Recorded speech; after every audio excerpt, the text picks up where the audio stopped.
The knock came sharp, measured, 2 seconds past polite. I opened the door to a woman in a gray blazer and eyes that didn't blink enough. Clipboard, neutral smile, that government kind of calm. "I'm with CPS. We received a report of physical abuse involving your nephew." She said it clean, like reciting a lunch order. My heart didn't race, because it already had. An hour earlier, my wife's sister stood in our living room holding her child like a prop, her voice shaking with performance. "He said Uncle hit him," she whispered. I looked at the boy, 4 years old. No bruises, no fear, no truth in his eyes. Just silence. My wife didn't look at me, didn't ask, didn't need to. "You've always had a temper," she said. I didn't speak, didn't argue, because something in her tone told me she'd been waiting to say that. It wasn't the accusation that shattered me, it was how easily they believed it. One lie, one sentence from a woman who once borrowed money she never returned, who forgot her son's birthday party, who'd once drunkenly cornered me in our garage and laughed like it meant nothing.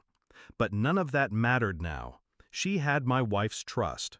Her mother stepped in the next day, stern voice, pursed lips. "You need to move out, for peace, for the child. Peace." As if I'd brought war into this house. I sat at the table and listened like a guest at my own trial. My wife wouldn't meet my eyes. She held her mother's hand. I nodded. But I didn't pack.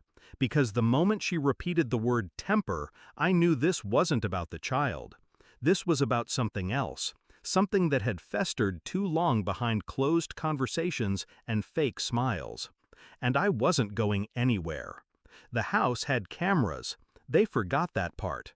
Or maybe they thought I forgot, because I didn't brag about them, or show off the app, or mention I installed one in the backyard after her sister's last accident with our dog.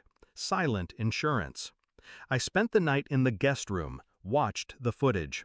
Hour by hour, minute by minute. There she was, my sister-in-law, dragging her son by the arm toward the fence, yelling.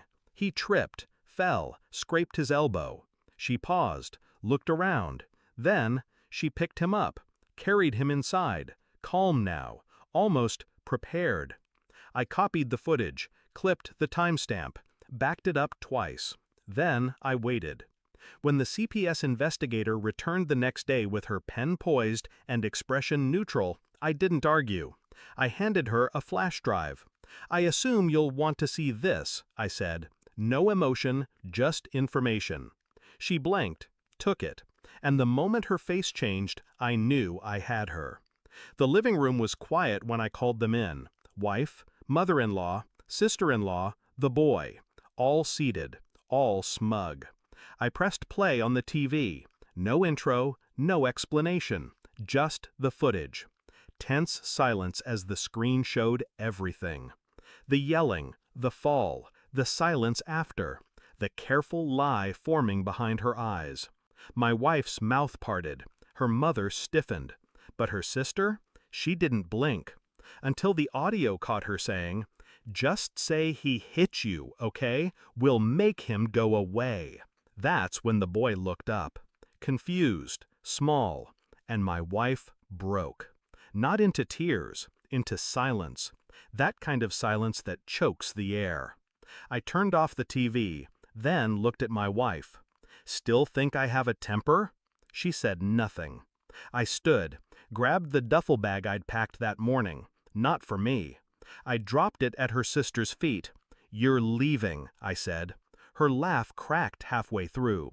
"You can't make me." I turned to my wife. "Unless she stays and I go. Your choice." Her eyes filled, not with tears, with clarity. "I think you should leave, Cass," she whispered.